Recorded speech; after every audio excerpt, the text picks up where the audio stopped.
Today on the three-point stance, we're pleased to be joined by Kansas co-defensive coordinator and cornerbacks coach Kenny Perry. Let's start by talking in general about the defense and how good the camp's been to this point from a defensive perspective. I understand you guys have won the turnover competition almost every single day. Yeah, Coach Bowen came up with a turnover competition that we started using last spring, and we've had our fair share of wins. We've tied a couple of times, but in this league, it's all about getting turnovers. You got to get the ball back for your offense.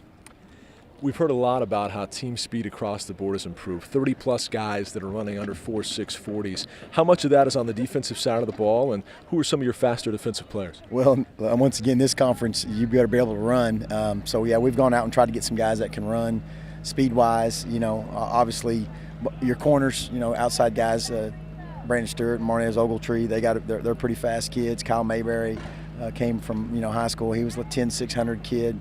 All of our guys. Fish Smithson is running pretty good. I think he ran like 4.5. And, of course, Joe Deneen, for his size, being a 230-pound linebacker, he's running, he ran about 4.45 guys. So it's pretty impressive. You mentioned Marnez Ogletree. I know he's had a great camp to this point. Who else has stood out in camp 2 weeks in? Well, I think, everyone's done a pretty good job. I've been really impressed with Marnez, coming from being a junior college kid last year, made a lot of plays. Some of the young kids, we've had Michael Lee getting here. Kyle Mayberry's been great. Justin Williams was a new kid we added, at corner, and he's been doing some great things.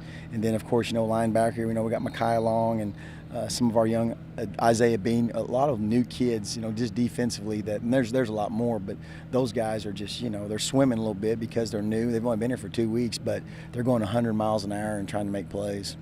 Final question.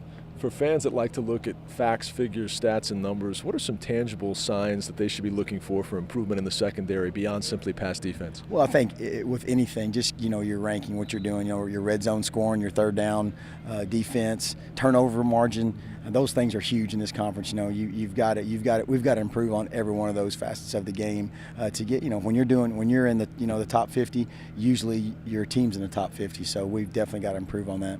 Coach Perry, as always, we appreciate the time. Thanks so much. Thank you. Appreciate it. That's Kenny Perry, and that's your three-point stance for today.